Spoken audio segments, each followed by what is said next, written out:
반갑습니다. 코텐입니다. 오늘 강의는 무료로 진행이 되고요. 주제는 AI 블로그 마케팅이고 AI로 묻고 답하는 시대 왜 내 블로그는 여전히 안 되는가라는 주제로 한번 진행을 해보도록 하겠습니다. 참 할 말이 많은데요.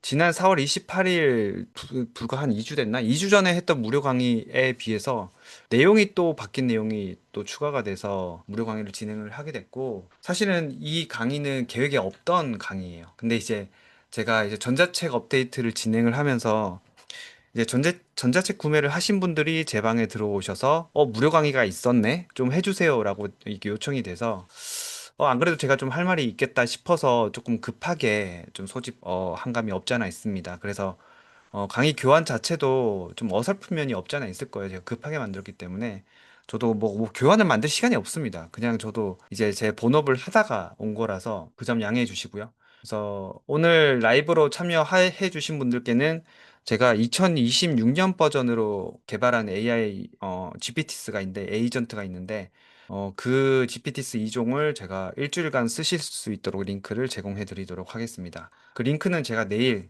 날이 밝으면 공유를 해 드릴 거고요. 간단히 제 소개를 해 드리자면 저는 2020년부터 단단스 프로젝트라는 이제 블로그 마케팅 코칭 프로그램을 운영을 했었고요.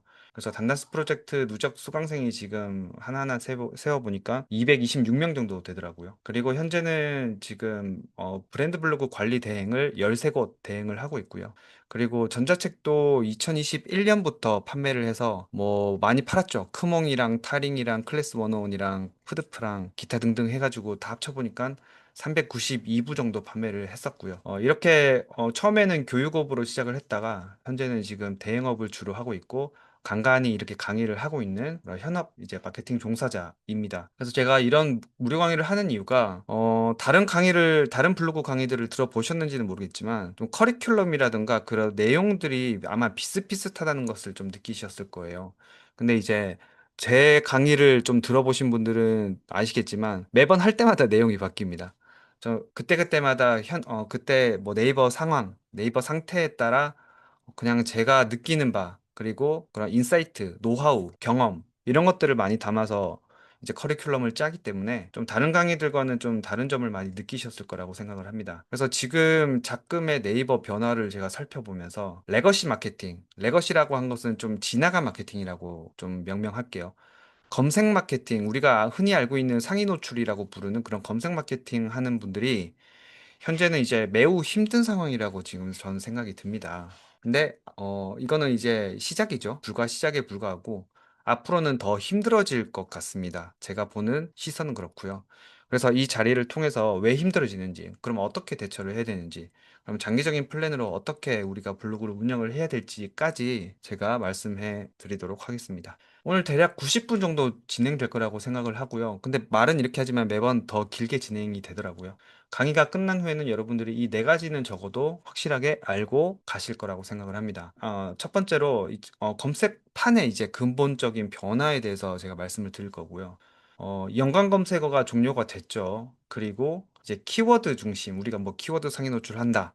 이렇게 곧잘 말을 했었는데, 그게 아니라 이제는 의도 맥락 중심으로 이동하는 네이버의 방향성을 이해를 좀 하실 거고요.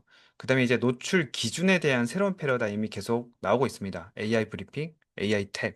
그리고 이게 통검이 또 바뀌었죠. 통합 검색이 바뀌면서 인기글, 스마트 블록 막 사라지고 있습니다. 이런 기준에 대해서 말씀드릴 거고요. 그리고 도대체 그러면 AI 시대에서 AI로 검색하는 시대에서 AI의 픽업, 내 콘텐츠가 픽업되는 그런 AI가 가져가는 그 구조, 콘텐츠 구조에 대한 5원칙에 대해서 말씀드릴 거고요. 그리고 실전적으로 제가 마케팅 현업에서 GPTs, AI 에이전트를 어떻게 개발해서 사용하고 있는지까지 라이브 데모, 시연을 하면서 이 자리를 마무리해 보려고 합니다. 마지막에 라이브 데모 할 때는 물론 뭐 제 임의대로 해도 되지만 오늘 라이브 강의에 참여해 주신 분들 중에서 이거 호텔님 제 걸로 좀 돌려봐 주세요 하시는 분들이 있으면 이제 준비를 해주고 계세요. 어떤 준비냐? 예를 들어 뭐 어떤 키워드에 대해서 글을 쓸 것인지, 그리고 이제 대표님의 그런 사업의 셀링 포인트가 있을 거잖아요. 특장점. 그게 어렵다라고 한다면 뭐 만약 플레이스를 운영하신다면 플레이스 정보란에 뭐 좋은 말들을 많이 적어놨을 거잖아요. 그거를 복사 붙여넣기 해도 되니까 상관이 없습니다. 이런 것들을 준비해 두시면 마지막 데모 시연하는 파트에서 한번 이 제가 직접 개발한 GPT스를 돌려보는 시간을 가져보도록 하겠습니다. 방금 말씀드렸다시피 첫 번째로는 왜 검색판이 바뀌는가에 대해서 설명드릴 거고, 그리고 AI가 읽는 글 구조 원칙, 그 다음에 마지막으로 라이브 데모, 이후에 Q&A까지 하면서 시간을 마무리해 보도록 하겠습니다. 일단 연관 검색어가 종료된다는 사실 들으셨나요? 이미 없어졌나? 날짜는 잘 모르겠지만 그런 공지가 네이버에 떴었죠. 연관 검색어가 뭐냐면 네이버 검색창에 검색을 하면 검색 결과가 화면에 딱 나오는데 PC 화면 기준으로 우측편에 연관 검색어라고 해서 그 검색창에 입력한 단어와 연관되는 검색어를 네이버가 알아서 추려내 주는 거예요. 근데 그거는 순수히 AI의 영역이라기보다 네이버가 학습한 데이터베이스의 영역이고 그걸 단순히 출력해 주는 역할이었어요. 그래서 그게 지금 종료가 된다는 말이고, 그래서 이게 키워드 단순히 이제 연관 검색어가 사라지는구나 수준이 아니라 이제 검색 메커니즘 자체가 이런 키워드 중심이라기보다는 의도 맥락 중심으로 간다는 거예요. 이게 말이 되게 어렵죠. 어, 뒷부분에 조금 더 자세히 말씀을 드릴 건데요. 일단은 제가 이런 검색 마케팅을 오래 해온 입장에서 지금 구글의 변화를 살펴보면 제미나이가 탑재됐잖아요. 그래서 구글은 검색을 해보면은 AI가 적극적으로 관여를 합니다. 그래서 그것처럼 후발주자로 네이버가 지금 급하게 지금 바꾸고 있는 상황이고, 지금의 네이버 사태에서 그럼 도대체 어떻게 이해를 해야 될까? 결론부터 말씀드리면 이거는 하나의 시대의 흐름입니다. 아까 제가 말씀드렸던 대로 그 구글이 제미나이를 품고 그렇게 검색 엔진의 형태, 모양이 바뀌듯이 지금 또 네이버가 후발주자로서 AI 브리핑이랑 AI 탭이랑 이제 점점 바꾸려고 하고 있죠. 근데 인기글 스마트 블록 없애버리고 통합 검색, 통합 랭킹 모델을 탑재를 했어요. 이렇게 한 번에 바뀌는 게 아니라 조금 조금씩 바꾸고 있어요. 근데 결국에는 이게 금방 바뀔 겁니다. 왜냐? 에어서치랑 스마트 블럭이 처음 나왔을 때처럼 그때도 에이 이거 뭐 스마트 블록 뭐 별거 아니겠지 했는데 결국은 스마트 블록으로 확 뒤집어졌죠. 이런 것처럼 비슷할 거라고 생각을 합니다. 지금은 AI 탭 정도로 출시가 됐지만 이 탭이 아마 통검으로 넘어올 확률이 다분합니다.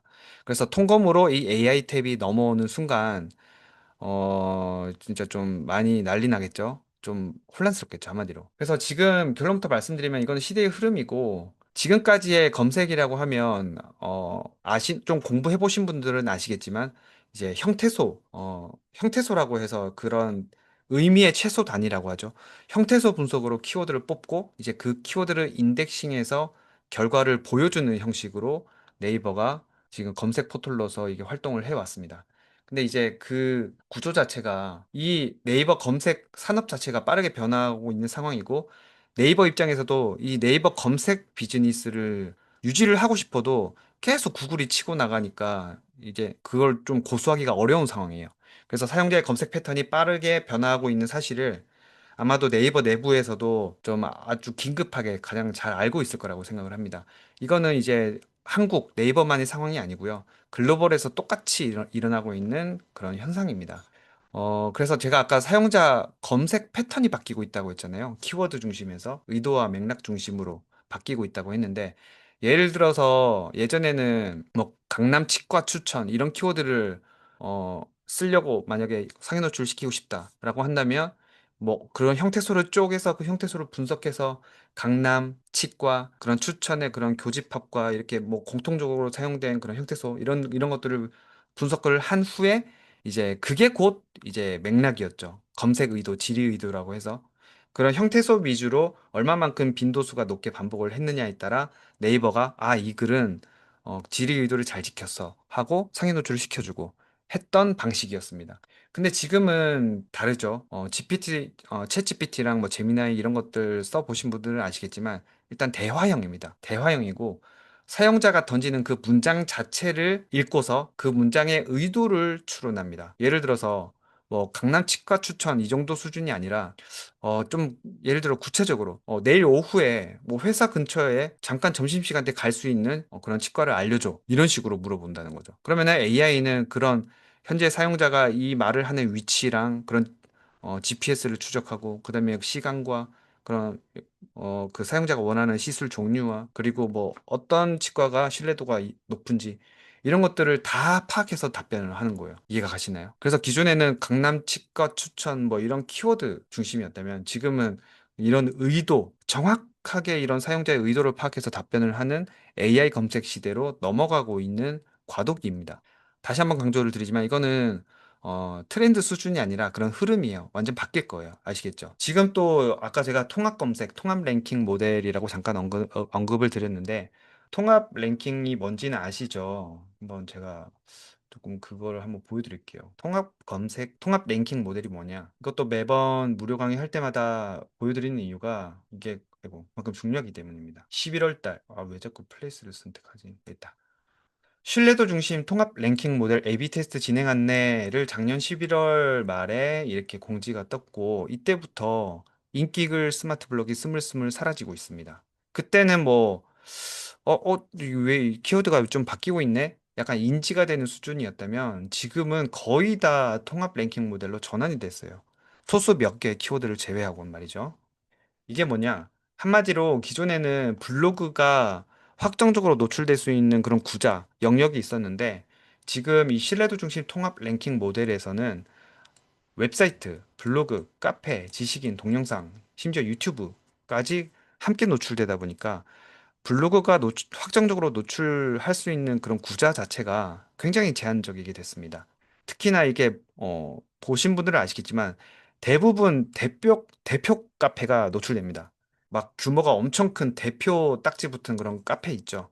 그런 카페들이 상위 노출을 장악하고 또는 뭐 공신력이 있는 웹사이트, 정부 부처 사이트, 어떤 공식 사이트 이런 웹사이트들이 상단에 다 올라와 있어요. 한마디로 블로그가 비집고 들어갈 공간이 없다는 거예요. 그래서 이 부분에서 많이 낙심들을 하시죠. 방문자 수가 절반 이상 빠지고. 그래서 갑자기 이렇게 이런 현상이 발생하니까 많은 커뮤니티에서는 이게 저품질이 아니야? 라고 이렇게 잘못 오해하는 분들도 굉장히 많았고요. 네, 그건 저품질이 아니라 뭐 지수가 뭐 저품질이 된 게 아니라 아예 검색 결과 자체가 인기글 스마트 블록 같은 것들이 죄다 이렇게 신뢰도 중심으로 통합 랭킹 모델로 전환이 되어서 그렇다라는 겁니다. 그래서 그래, 통합 랭킹 모델로 전환된 거는 오케이. 그래도 뭐 어떻게 잘 쓰면 되지 않을까라고 생각을 하시는데 그렇지가 않습니다. 이 통합 랭킹 모델, 통합 검색 영역에도 자세히 보면은 상단 영역과 하단 영역으로 나뉘어져요. 그래서 상단 영역에는 제가 아까 말씀드렸던 대표 카페나 무슨 공식 웹사이트와 같은 철저하게 출처의 신뢰도가 굉장히 높다고 판단하는 네이버가 출처의 신뢰도가 굉장히 높다고 판단하는 그런 콘텐츠들만 노출되고요. 그리고 우리 같이 일반 평범한 블로거들은 하단 하단 영역이라고 해서 진짜 스크롤을 엄청 많이 내려야 겨우 보이는 그런 영역의 블로그가 노출되고 있는 실정입니다. 그래서 이 상단 영역에는 평범한 블로그가 들어가기 매우 매우 매우 힘듭니다. 거의 불가능에 가까운 영역이라고 보셔도 돼요. 그나마 이제 공식 타이틀을 달고 있는 블로그들이 조금씩 노출되고 있는 모습을 보여왔고요. 그 공식 블로그가 아니면은 블로그로서는 이 상단의 통합 영역에 들어간다는 것은 굉장히 드문 일입니다. 뭐, 물론 키워드에 따라서, 예를 들어 뭐, 키워드의 볼륨이 별로 크지 않은 그런, 자잘한 키워드에서는 그냥 일반 블로그들도 상단의 영역에 노출될 수도 있고요. 그리고 이 통합 검색 영역의 특징 중에 하나가, 최신성이 없습니다. 최신성 가점이 없어서 적어도 2주 이상 지나야 이런 통합 영역의 모습을 드러내는 것을 관찰했습니다. 그래서 한마디로 말씀드리면 컨트롤이 거의 불가능에 가깝다. 왜냐? 열심히 글을 꼼꼼히 잘 썼는데 당장 노출되지도 않고 2주 후에 모니터링 해야 되고 그리고 이런 신뢰성 때문에 출처의 신뢰도 때문에 상단의 영역에 오르는 것 자체가 굉장히 제한되어 있고 하다 보니까 방문자 수가 박살날 수밖에 없죠. 그래서 여러분들이 지금 만약에 블로그를 운영하신다면 방문자 수가 왜 이렇게 떨어졌지? 반 이상 반토막도 아니고 4분의 1 토막 났지라고 생각하신다면 이것 때문에 그렇습니다. 통합 랭킹 모델로 전환이 됐고 평범한 블로그는 상단 영역에 오를 수가 없다. 거의. 이 문제 때문에 거의 저품질과 같은 수준으로 방문자 수가 하락을 했습니다. 그래서 이런 이유가 뭐냐? 네이버가 지금 AI 브리핑이며 AI 탭이며 열심히 구글 쫓아가고 있잖아요. 네이버가 자체 AI를 그럼 만들어가는 과정에서 그 중국 그 모델 쓴 거 아세요? 그 뭐였지? 이름은 까먹었는데 아무튼 중국 AI 모델을 활용을 했어요. 왜냐? 네이버가 특징이 뭐냐면 굉장히 배타적이에요. 폐쇄적이고. 예, 본인들만의 무슨 시스템이에요. 예를 들면 구글 검색이랑 다르죠. 구글 검색은 SEO라고 해서 그냥 서치 엔진 옵티마이제이션만 잘하면 구글 노출이 되는 그런 구조예요. 물론 샌드박스 기간이 있지만. 근데 네이버는 SEO를 안 따르죠. 물론 웹사이트 영역은 SEO를 따르지만 기존의 스마트 블록이나 인기글 영역을 보면은 SEO 안 따르죠. 그런 것처럼 자체만의 뭔가를 하는 걸 되게 좋아해요. 폐쇄적이에요. 그렇다 보니까 AI 역시도 그냥 빈둥빈둥 놀고 있다가 갑자기 구글이 저 앞으로 앞질러 가니까 큰일 났다. 하니까 뭐 AI 그런 모델이 없어요. 뭐 알리바바에 뭐 썼다고 하는데 아무튼 그거를 갖다 쓰면서 예를 들어 자꾸 구글로 비교하게 되는데 그런 구글과 같은 글로벌 AI 회사들은 워낙 개방적이게 운영을 하다 보니까 데이터 양 자체가 다릅니다. 예, 데이터베이스 양 자체가 천차만별 다르기 때문에 네이버는 그 자체 컨텐츠 안에서 폐쇄적인 그 컨텐츠 안에서만 데이터를 끌어모을 수밖에 없기 때문에 차이가 날 수밖에 없죠. 그래서 이제 통합 검색이라는 거를 좀 울며 겨자 먹기로 도입을 하지 않았나라고 저는 개인적으로 생각을 합니다. 그렇게 했을 때 제가 아까 말씀드렸던 SEO를 좀 일부 차용하게 되면서 여러 웹사이트 데이터까지 다 끌어올 수 있으니까요. 그래서 인기글 같은 것들을 축소하고서라도 본인들이 열심히 개발한 뭐 인기글 뭐 예전으로 따지면 뷰탭이죠. 예전으로 따지면 뷰탭, 인기글, 스마트 블록 이런 것들을 다 없애면서까지 무리하게 이렇게 통합 랭킹 모델을 도입하는 것 자체가 아마 AI 탭, AI 브리핑 이런 것들을 강화하는 고도화하는 그런 전처리 작업이 아닌가라고 저는 생각을 하고 있습니다. 그래서 추후에 인기글과 스마트 블럭의 미래는 어떻게 될지 모르겠지만 조심스럽게 전망을 하자면 저는 없어질 것 같아요. 없어지고 제가 아까 서두에 말씀드렸던 것처럼 AI 탭이 지금은 보시면 아시겠지만 뭐라고 검색할까요? 검색을 하면 AI 탭이 가장 아래 첫 번째 나오잖아요. 이 탭이 아마 통검으로 나올 거예요. 제 생각에는. 통검으로 박히는 순간 이제 그때부터는 이제 큰일 났다 이거죠. 거기에 대비를 하고 있냐, 못 하고 있냐가 갈릴 거예요. 네이버가 아시다시피 네이버 큐라는 AI 서비스를 한번 실패를 대차게 했어요. 실패를 크게 한번 했기 때문에 아마 이 AI 탭은 구글이 그랬던 것처럼 구글은 검색하면 여기 잘 나오거든요. 심지어는 여기 뭐야 크롬에도 제미나이를 박아놨어요. 크롬에도 제미나이를 박아놓고 얘도 AI 모드 박아놨죠. 그거 따라가는 거예요. 아마 얘도 통합 검색 영역으로 아마 뛰쳐나올 겁니다. 에코님께서 이 블로그 대행 시장은 어떻게 될 것 같으신가요? 라고 여쭤봤는데, 제가 현재 지금 대행 시장에 몸담고 있으면서 어떻게 생각하냐면, 그건 차차 말씀드릴게요. 지금 뒤에 또 할 말이 많기 때문에. 그래서 네이버는 제 생각에는 어떤 선택을 하고 있을까 생각을 해봤는데, 아까 말씀드렸던 대로 울며 겨자 먹기입니다. 변화 이외에는 선택지가 없어요. 그래서 가끔씩 언론 보도나 이런 뉴스 기사 보신 분들은 아시겠지만, 계속 뭐 네이버 검색 점유율이 구글보다 높다, 뭐 60대 40이다, 뭐 이런 식으로 약간 자위하는 듯한 기사가 종종 올라오는데, 사실 업계에서 제가 바라보는 시선은 그게 아니고 절대적인 그런 키워드 중심의 그런 검색 쿼리 수 자체가 감소를 하고 있는 건 맞습니다. 검색 쿼리 수 자체는 감소를 하고 있고 그게 설령 정보성 키워드만 그런 것이냐? 그것도 아니고 쇼핑 키워드도 마찬가지입니다. 쇼핑 키워드도 줄어들고 있어요. 그래서 이거는 이게 좀 단편적으로 생각을 하면 그럼 검색 사용자가 네이버를 떠나고 있네? 라고 생각을 하실 수도 있는데 단순히 그런 의미라기보다는 더 이상은 아까 제가 말씀드렸던 대로 사용자가 키워드 검색을 안 한다는 거예요. 문장형으로 왜냐면은 요새 다들 챗GPT 켜는 게 그 습관이 됐기 때문에 대화형, 문장형으로 검색을 합니다. 또는 제미나이 딱 켜가지고. 그렇기 때문에 키워드 중심이 사라지고 있어요.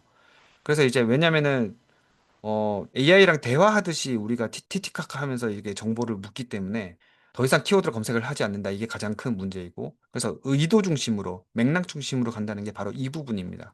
그래서 우리가 반대로 블로그를 어떻게든 유지를 하려면, 어떻게 해야 되겠죠? 그 GPT에 요새 유행하고 있는 GEO랑 AEO가 바로 그런 부분이거든요. 그런 AEO랑 GEO를 저는 어떻게 바라보는지는 뒷부분에 있습니다. 강의 교환 뒷부분에 있으니까 끝까지 집중을 해주시고. 제가 왜 이런 배경 설명에 힘을 주냐면 이 배경을 모르면 뒤에 제가 말씀드리는 모든 것들이 소용이 없기 때문이에요. 그래서 배경을 정확히 아시라고 좀 힘있게 들어가는 겁니다. 일단 글로벌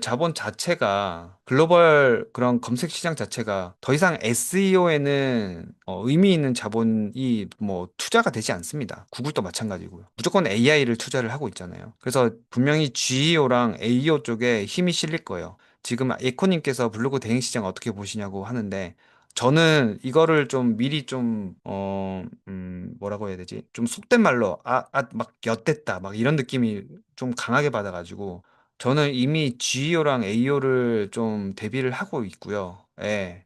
GEO랑 AEO를 대비를 하고 있고 지금 열심히 테스트를 하고 있어요. 그래서 왜냐면 이쪽에 막대한 자본이 들어가고 있고 GEO, AEO 관련해서는 이미 유니콘급 기업까지 나왔어요. 이 스타트업에서도 엄청 활발하게 지금 투자가 되고 있는 상황입니다. 그래서 자본이 왜 이쪽으로 가느냐 생각을 해보면 자본은 거짓말을 안 해요. 그래서 미래 먹거리가 어디 있는지 빨리 찾으시는 게 중요한 것 같고요. 그리고 지금 제가 메타 광고도 열심히 하고 있는데 메타 광고를 집행하다 보면 그렇게 AEO, GEO 강의가 그렇게 광고가 잘 뜨더라고요. 제가 그쪽 일을 하고 있어서 그런지 몰라도. 그래서 강의 시장이 AEO, GEO 이런 워딩이 자주 보이는 걸로 봐서는 아마 이쪽으로 산업이 계속 넘어가고 있다라는 그런 근거가 될 수 있다라고 생각합니다.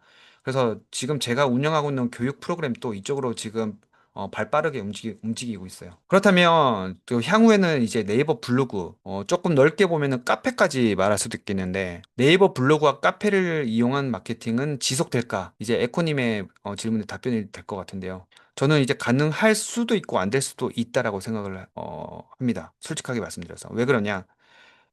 왜냐면은 한 가지는 확실해요. 아까 말씀드렸던 키워드 중심은 끝났어요. 연관 검색어 끝났고 이제 다 AI 탭 만약에 통검으로 넘어오면 이제 키워드 중심은 끝났습니다. 키워드 중심으로 기존에 뭐 메인 키워드, 핵심 키워드라고 뭐 명명했던 그런 키워드 중심의 블로그랑 카페 시장은 끝났다고 저는 보여지고요.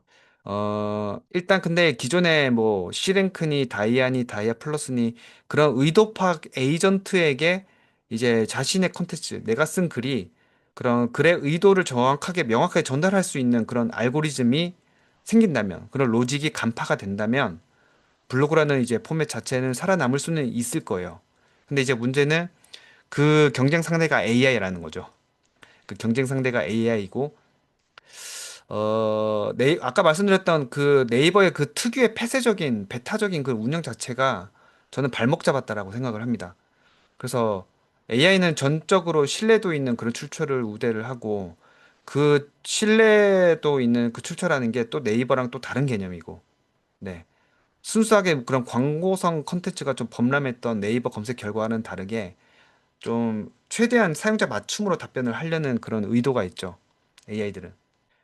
그래서 좀 네이버가 한 번 의도 파악을 잘하면 그냥 대충 우리가 프롬프트나 질문을 던졌을 때 할루시네이션이 그런 거짓말을 하는 것 그런 확률이 계속해서 이제 낮아지게 되는 거죠. 그래서 지금 단순히 보면은 네이버가 또 헛짓거리 하고 있네. 뭐 통합 랭킹, 통합 검색 이게 뭐야? 뭔가 또 이상한 행동하고 있네 정도로 보시는 분들이 많은데 저는 아닙니다. 제가 봤을 때는 이건 대격변이라고 제가 메일에 표현을 했는데 대격변인 이유가 한마디로 뒤엎어지는 거예요. 한마디로 뒤엎어지는 거기 때문에 제가 대격변이라고 했고 이거는 네이버의 단순히 뭐 회사 관점에서의 그런 실수라기보다는 아까 말씀드렸던 대로 검색 산업 자체가 이쪽으로 넘어가고 있는 거예요. 이제 패러다임이 바뀌는 겁니다. 키워드의 시대가 저물고 있고 이제 계속해서 의도 맥락 쪽으로 AI가 강화되고 있습니다. 그거는 실제 상황이고요. 그래서 고민을 한번 심각하게 해보시면 좋을 것 같다. 그래서 검색 의도와 맥락을 어떻게 판단할지에 대해서 그게 사람으로서 너무 어려우니까 AI한테 시킬 거예요. 이 검색 의도와 맥락을 판단하는 것 자체가 너무 어렵죠, 저희한테. 우리는 사람이고, 이 긴 글을 어떻게 맥락을 판단한단 말이야. 그래서 AI의 도움을 받을 것이고, 그런 이제 검색 사용자의 답을 주는 그런 구조형 글을 또 우리가 사람인데 어떻게 써요? 이것도 AI한테 시켜야 돼요. 되게 웃기죠? 장건우님. 그렇다면 AI가 원하는 답을 주기 위한 AEO, GEO 구조화 테스트를 네이버 블로그만으로 하면 좋을지, 테스트로 구글은 장건우님 질문이 굉장히 좋은데요. 일단은 저는 네이버 블로그를 중심으로 설명을 드릴게요. 오늘 시간에는. 근데 저는 지금 워드프레스랑 그다음에 구글 블로그랑 티스토리랑 다 테스트를 하고 있긴 해요. 왜냐하면 저는 그쪽 시장을 다 보고 있기 때문에. 근데 기본적으로 단단스 프로젝트랑 지금 블로그 마케팅 대행하는 거랑 다 아직 네이버 시장에서 하고 있기 때문에 지금 현재 이 시간에서는 네이버 시장 위주로만 말씀드릴 거예요. 네이버 시장 위주로만 말씀드리고 나중에 기회가 되면 통합적으로 좀 말씀드려 볼 수 있을 것 같습니다. 김남현님, 기존 블로그 대행 형태로 운영되는 게 아니라 기업의 건강성 키워드라면 AEO, 지역 구조화 등 블로그 대행이 수익 답이 될 수도 있고 답이 안 될 수도 있어요. 왜냐면 지금 너무나도 뭐라 그럴까요? AEO랑 GEO 영역은 아까 제가 말씀드렸던 유니콘급 기업이 아니라면 하나의 개인 또는 소상공인 정도의 작은 규모의 그런 대행사라고 할까요? 대행사 관점에서 본다면, 이게 정답이니까 이것만 따라가야 되겠다라고 확답을 하기가 조금 어려운 구조예요. 그게 왜 그러냐면은 AEO랑 GEO라고 하는 것 자체가 지금 추적 관리가 되게 애매합니다. 추적 관리. 추적 관리라고 하면 그래, 내가 콘텐츠에 AEO랑 GEO를 적용을 해서 어떤 성과가 나왔는데, 이런 성과 추적이 되어야 되는데, 성과 추적함에 있어서 좀 정량적인 데이터가 취합이 어렵습니다. 예를 들어, 만약에 블로그 콘텐츠를 AEO랑 GEO를 적용을 해서 조회수가 얼마만큼 올랐는데 그 오른 조회수가 출처가 어딘지, 어느 플랫폼으로부터 유입이 됐는지 이제 추적이 조금 곤란하다는 거죠. 물론 네이버 블로그 통계에 들어가면 이제 어디서 유입된지 볼 수가 있지만 그게 정말 내가 AEO랑 GEO를 잘해서 그쪽으로 들어온 것인지 아니면 뭐 운때가 맞아서 들어온 것인지 알 수가 없잖아요. 그래서 그런 것들이 조금 구체화되고 추적 관리가 되는 시점에 조금 유의미하게 약간 대행 형태로 좀 본격적으로 좀 약간 상품의 형태로 운영할 수 있을 것 같아요. 지금은 조금 애매한 상태라고 보여집니다. 그래서 지금 저는 어떻게 하고 있냐면 일단은 클라이언트들을 이제 설득을 하는 거죠. 설득을 하고 이런 식으로 운영을 할 겁니다. 그리고 제가 GPT를 2026년 버전으로 업데이트를 한 이유도 이 문제 때문에 업데이트를 했고요. 예를 들어 이겁니다. 한 가지 예시를 좀 직관적으로 보여드릴게요. 우리가 예를 들어 지식산업센터에 대해서 검색을 할 때는 단순히 예전에는 뭐 이렇게 키워드 중심으로 했었어요. 지식산업센터 또는 뭐 지역명 붙이고 지식산업센터. 그러면 이렇게 파워링크 광고가 나오고 이렇게 키워드 중심으로 쭉쭉 갔단 말이에요.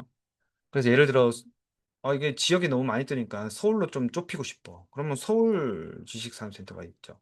그러면 또 롱테일 키워드가 쭉 나옵니다. 월세, 매매, 경매, 분양.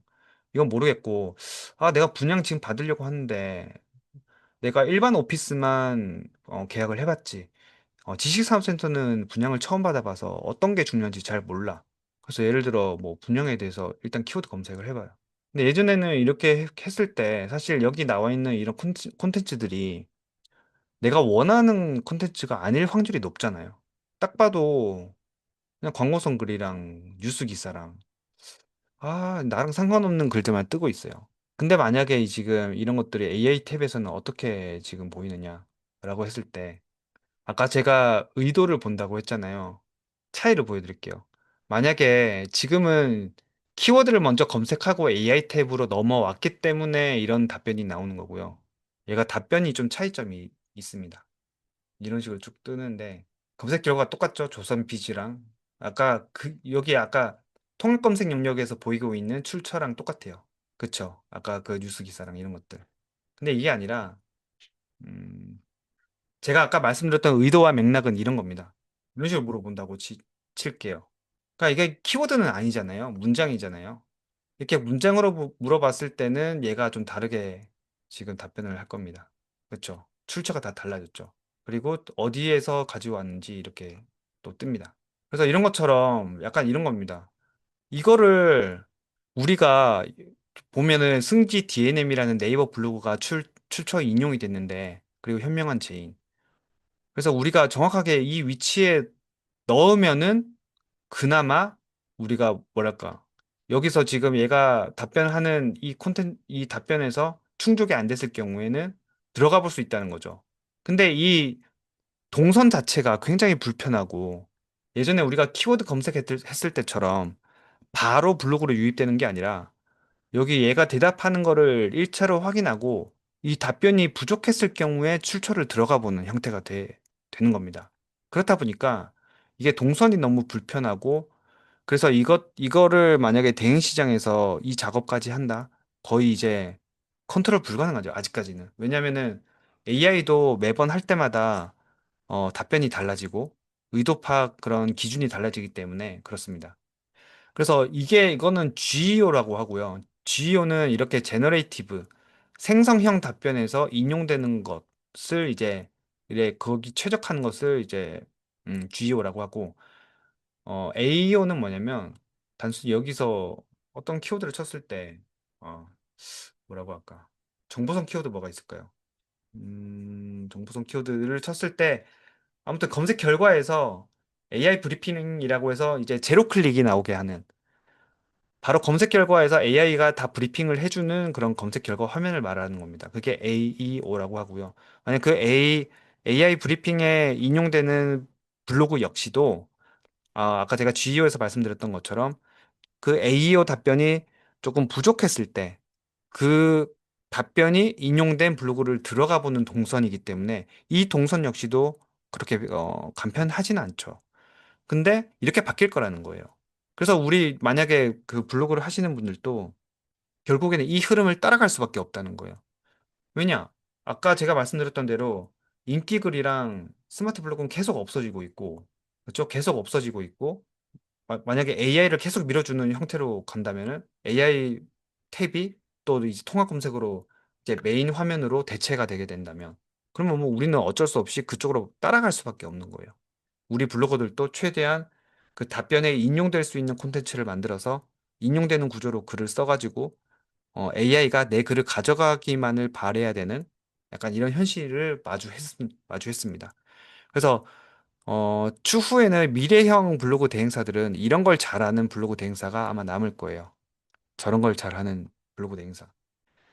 근데 그것도 이제 아까 제가 말씀드렸다시피 동선이 불편하기 때문에, 에이 코털님 저기 뜬다고 해서 누가 블로그를 클릭하나요?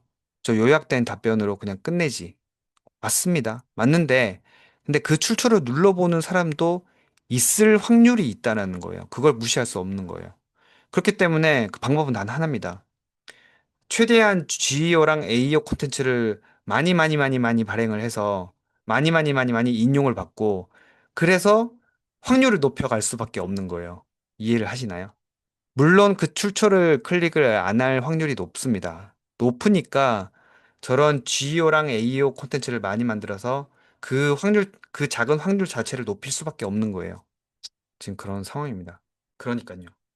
그래서 만약에 지금 에코님께서 블로그 대응을 만약에 그래도 아직까지도 배우실 의향이 있으시다면 이런 AEO랑 GEO에 좀 약간 빠삭한 그런 사람한테 배우시는 것을 추천드릴게요.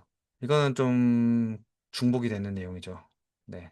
그래서 그렇다면 SEO랑 AEO랑 GEO가 도대체 뭐냐? 이 정의조차 모르시는 분들을 위해서 제가 간단히 정리를 해봤고요. SEO는 아까 제가 레거시 마케팅이라고 했는데, 전통적으로 우리가 아까 제가 잠깐 보여드렸던 것처럼 검색창에다가 키워드 단위 위주로 이제 검색을 해서 그 결과를 얻어내는 것을 이제 SEO라고 하고요. 그래서 이 검색 의도도 학습된 검색 엔진 관점에서의 검색 의도이고요. 그리고 제목 설계가 중요하고 그 색인에 맞춰서 인덱싱을 이제, 그러니까 내 글을 크롤링을 해가서 그런 어떻게 인덱싱 대조를 해 가는가, 거기에 맞춰서 구조화를 하면은 상위 노출이 되는 그런 형태였었죠. AO는 그거예요. 아까 제가 말씀드렸던 AI 브리핑 제로 클릭, 검색을 했을 때 AI 브리핑으로 맨 최상단에다가 그냥 그 답변 그 정보들을 다 출력을 합니다. 그러면은 굳이 스크롤 내려서 어떤 콘텐츠를 클릭을 하지 않아도 그 요약된 정보만으로 좀 질의 의도가 해소되는 경우가 간혹 있어요. 이제 그런 것처럼 그 요약 브리핑 그 영역에 들어가기 위한 최적화 방법을 AEO라고 하고요. 여기서는 여러 가지 또 중요하지만 특히나 이런 헤딩 태그가 중요하고 FAQ가 중요하죠. 질문형 헤딩 태그를 통해서 그 AI 브리핑 특징이 뭐냐면 밑에 한 질문 3개 정도가 고정적으로 박히는 게 있어요. 그런 것들 때문에 FAQ가 콘텐츠에 들어가면 그게 그대로 딸려 들어가는 경우가 많기 때문에 FAQ 구조를 많이 가져갑니다. 그리고 출처, 네이버가 말하는 출처는 뭐죠? 공신력 있는 출처를 말합니다. 출처의 신뢰도와 네, 명확한 근거, 예를 들어 정량적인 숫자가 들어가는 이런 근거를 되게 좋아합니다. 그리고 GEO는 제가 아까 말씀드렸던 대로 생성형, 우리가 보통 챗 GPT 켜서 막 대화하듯이 하는 이런 것들을 어, 그 답변에 이제 채택되는 답변에 인용될 수 있는 구조로 콘텐츠를 짜는 것을 GEO라고 하고요. 이때 중요한 것은 뭐냐면 예를 들어 지금 여기 사업하시는 분들 대표님들 많이 오셨을 텐데 보통의 이렇게 홍보글을 작성할 때 기존에는 상호명도 물론 쓰지만 상호명 말고도 우리 업체는 저희 업체는 뭔가 대명사, 지칭하는 그런 대명사들이 많았잖아요. 근데 GEO 최적화는 이런 브랜드명을 최대한 좀 통일해서 반복적으로 언급을 해주면 도움됩니다. 그러면은 이제 AI가 이 특징을 가진 업체는 이 업체구나 매핑이 명확하게 되기 때문에 이렇게 브랜드명을 통일해서 언급을 해주는 게 되게 중요하고요. 그리고 이 AEO랑 좀 겹치는 부분인데 근거가 좀 확실하면 좋습니다. 정량적인 데이터, 숫자, 몇 건, 뭐 몇 년의 경력 이런 것들 있죠. 이런 실제 사례나 숫자가 명확하게 있으면 이 정보는 정말 신뢰도가 높은 정보이구나 해서 인용을 받을 확률이 높아집니다. 그리고 신뢰할 수 있는 전문성이라고 하는 것은 우리가 보통 이제 블로그 마케팅 해보신 분들은 아시겠지만 보통 이제 병원이라고 친다면 뭐 몇 건의 임상 경험, 뭐 몇 년의 경력 이런 것들이 있죠. 이런 것들을 언급을 도입부에다가 해주면은 이제 AI가 이 콘텐츠는 몇 년 경력의 병원 원장이 쓴 그런 정보이구나. 그래서 내가 가져가야지. 이렇게 할 수가 있는 거예요. 이런 식으로 뭔가 기존 SEO와는 조금 다른 구조를 많이 채택을 해서 제가 GPT-3를 예전에 단다스 프로젝트를 들으신 분들은 아시겠지만 글을 굉장히 잘 쓰는 SEO에 최적화된 구조로 이제 글을 뽑아주는 GPT를 만들었었어요. 근데 지금은 이렇게 계속 AEO랑 GEO 쪽으로 좀 이제 흐름이 흘러가다 보니까 이게 단순히 SEO만 만족시키면 안 되겠다 해서 GPT-3를 또 추가 업데이트 개발을 하게 됐고 그래서 지금 2026년 버전은 이 세 가지를 다 한 번에 커버를 할 수 있는 그런 약간 괴물 같은 녀석을 좀 만들었습니다. 제가 이 아래쪽에 지금 적어 놓은 이런 것들 다 좀 잘 안 보이시죠? 잠깐만요. 포인트 옵션을 다 충족할 수 있는 그런 지침사항들을 다 넣어서 GPT-3를 또 추가 개발했고요. 그걸 좀 뒤에서 설명도 드리고 시연 또 해 보여드리도록 하겠습니다. 그래서 우리는 기존에는 검색 노출 최적화, 즉 상위 노출을 위해서 SEO만 신경을 썼다면 이제는 아까 제가 말씀드렸던 대로 AEO랑 GEO까지 맞춰서 어떻게 하면 내 글이 AI에게 인용되고 추천되고 그다음에 채택될 수 있을까를 고려를 해야 할 단계입니다. 아시겠죠? 2016 GPT수도 전자책에서 업데이트 될까요? 맞습니다. 지금 전자책 구매자도 계실 건데요. 지금 전자책도 함께 업데이트를 하고 있고요. 업데이트본은 내일 모레 14일에 배포가 될 거예요. 그래서 GPT스 링크도 다시 전자책 구매자들은 이제 드릴 거고요. 그래서 같이 확인하시면 될 것 같아요. 그렇다면 AI 검색은 어떤 거를 주로 보느냐? 이거는 솔직히 무료 강의 실을까 말까 굉장히 고민을 많이 했던 부분이고, 솔직히 조금 오픈하면 좀 위험한 현재 상태에서는 그렇습니다. 제가 직접 연구 분석한 결과이고, 여러분들도 한번 잘 보시면 좋을 것 같습니다. 기존에는 아까 제가 강의 서두에 말씀드렸던 것처럼 어떤 예를 들어 뭐 강남 치과 추천 이런 키워드에 뭐 상위 노출하고 싶다라고 한다면 기본적으로는 키워드 반복을 빼놓을 수가 없잖아요. 키워드 반복 뭐 몇 회 뭐 이런 것들이 거의 뭐 정석처럼 여겨져 왔는데 지금 그게 아니라 글 전체를 봐야 되는 피곤함이 있어요. 글 전체를 봤을 때 한마디로 이 전체 글이 말하는 게 뭔지가 명확해야 돼요. 근데 그걸 우리가 알 수 있나요? 잘 알기가 힘들잖아요. 우리가 국어를 잘하는 것도 아니고. 그래서 이런 것들은 쉽습니다. 그냥 글을 다 쓰고 나서 GPT한테 물어보면 돼요. 또는 뭐 클로드나. 그 글을 원고를 딱 집어넣고 물어봤을 때 내가 의도한 바와 똑같이 대답을 하면은 그거는 이제 의도가 맞다라고 보시면 돼요. 되게 어렵죠. 근데 이렇게밖에 지금 확인할 수가 없습니다. A어랑 G어는. 답을 주는 제목이라고 했잖아요. 기존에는 이런 제목을 했을 거예요. 공감이 가시나요? 이 실제로 1위 했던 글의 제목입니다. 1위 했던 글의 제목을 제가 갖고 왔던 거예요. 제가 강남보청기를 쳤더니 강남보청기 착용 후 좋았던 후기라는 제목을 가진 글이 1위였고요. 송도 인테리어를 쳤더니 송도 인테리어 만족스러운 결과라는 제목이 1위였고요. 강남 피부과를 쳤더니 강남 피부과 전문의 시술 방법에 대해 알아보며 라는 제목이 1위였어요. 이게 기존의 네이버가 좀 질의 의도가 맞다라고 했던 콘텐츠의 제목이었습니다. 근데 앞으로는 의도가 더 명확해야 된다는 거예요. 물론 키워드가 들어가겠죠. 키워드가 들어감에도 불구하고 이제 나머지 워딩들이 실제로 의도가 있는 거. 무슨 의도죠? 난청을 처음 겪어가지고 보청기라는 제품 자체를 처음 고르는 사람이 있을 거란 말이죠. 이 처음 보청기를 고르는 사람들이 꼭 알아야 될 것. 그리고 이제 인테리어 키워드가 들어갈 수 있죠. 근데 송도 지역에서 인테리어를 알아보는데 이제 인테리어에 대해서 전혀 문외한이야. 견적을 처음 내봐. 아, 좀 비교 좀 해보고 싶고 이런 체크리스트가 있으면 좋을 것 같다라고 해서 이제 물어보는 사람들이 그런 사람들을 타겟해서 지은 제목들.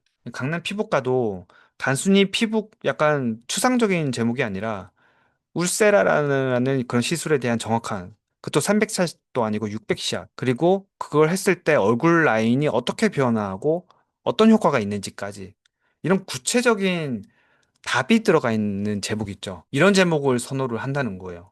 그래서 좀 뭐랄까 예전에 후킹 제목 좋아하셨던 분들은 이제 후킹 제목이 안 통하게 됐어요. 왜냐? 제목에서 패를 다 까야 되기 때문에.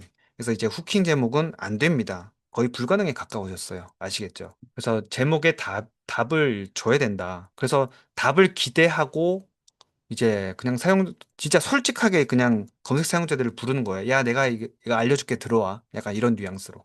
그리고 도입부가 굉장히 중요해졌어요. 뭐, 물론 예전에도 도입부가 중요했죠. 근데 예전 도입부가 중요하다는 의미는 뭐였냐면, 도입부에서, 야, 너 내 글에 들어왔네? 너 나가지 마. 그래서 막, 겁도 주고, 또는 공감도 해주고, 봤지? 이제 내가 너 공감도 잘해주고, 너한테 필요한 정보를 줄 테니까 내 글을 끝까지 읽어. 약간 이런 뉘앙스였다면, 지금은 그게 아니라, 도입부에 정답을 적어줘야 돼요. 도입부에. 그래서 이 부분이 조금 맥 빠지는 부분이 해요. 그래서 GPT스도 개발할 때도, 진짜 제 스타일이 아니었거든요. 도입부에 정답을 꺼내는 것 자체가.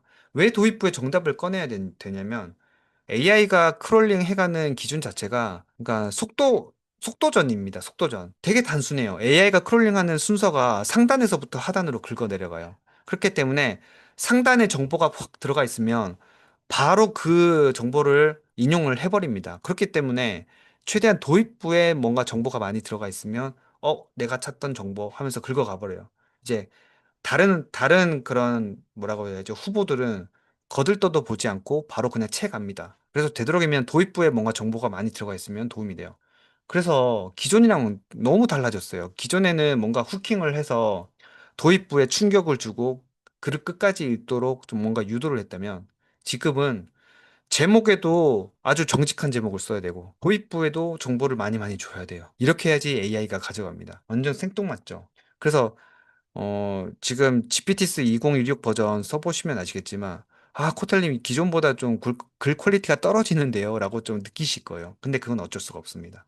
솔직히 글 퀄리티로 따진다면 이전 버전이 잘 쓰긴 해요. 왜냐 이전 버전은 SEO만 신경 쓰면 됐기 때문에 어떻게든 SEO만 신경 쓰면 됐기 때문에 글 퀄리티가 굉장히 잘 나왔지만 지금은 이 세 개를 한 번에 만족시키려니까 이 2번, 3번 항목 때문에 글 퀄리티가 예전만큼 나오지가 않습니다. 아무리 제가 지침상을 조져놔도 도저히 안 되더라고요. 일단 그렇습니다.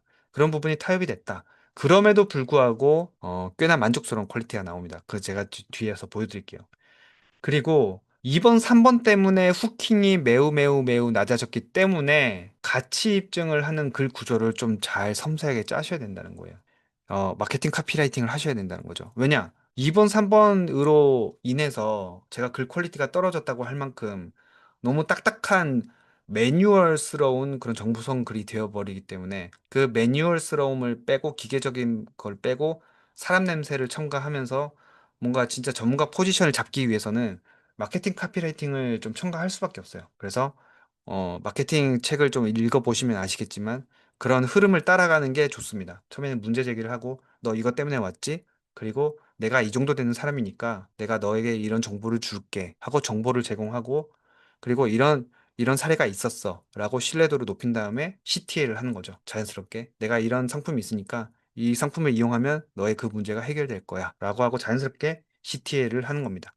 그리고 아까 제가 강조를 했던 게 이겁니다. 브랜드명을 좀 일관되게 사용할 필요가 있어요. 그리고 숫자를 근거로 해서 뭔가 말을 계속 하라는 거죠. 예를 들면 이거예요. 아까 제가 말씀드렸던 것처럼 뭐 카페를 운영하시는 분이라면 뭐 글 쓰다 보면은 우리 카페 상호명을 언급할 때도 있고 근데 그게 계속 반복되기가 뭐 하니까 뭐 저희 매장은 그랬다가 우리 매장은 그랬다가 뭐 우리 업체는 그랬다가 같은 카페를 지칭하는 말인데 다양한 대명사들이 있단 말이에요. 근데 이런 것들을 되도록이면 상호명으로 좀 통일해서 불러주는 게 좋습니다.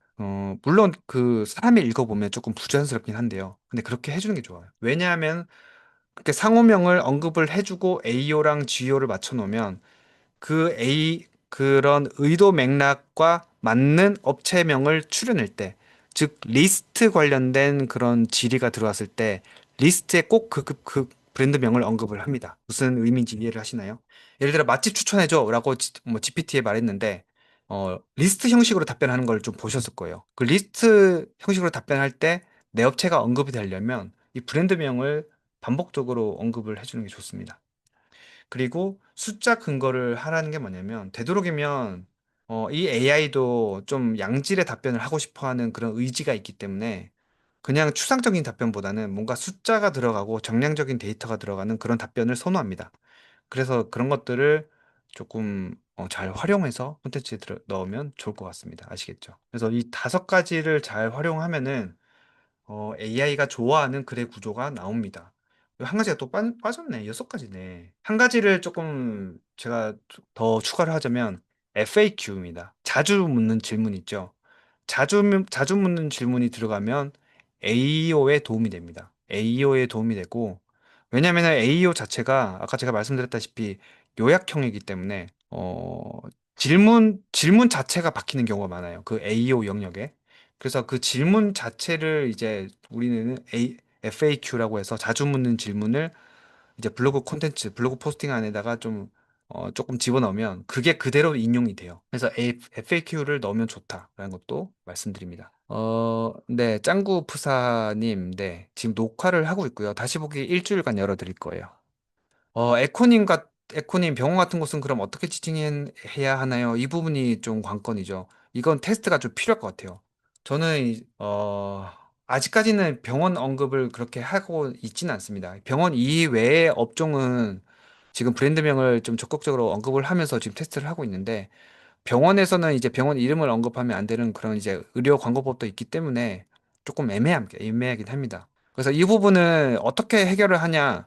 아까 제가 말씀드렸던 다른 방법들이 있죠. 다른 방법들을 강화를 하고, 어, 이미지도 좀 그렇고, 이 부분은 좀 테스트를 해보고 제가 말씀드릴게요. 병원명은 조금 애매합니다. 그래서 지금 저도 안 하고 있는 부분이고요. 그래서 이 부분 좀 조심하셔야 될 것 같아요. 제이님, 티스토리 블로그랑 비슷한 느낌인데 맞나요? 티스토리 블로그랑 비슷하고 더 추가가 됩니다.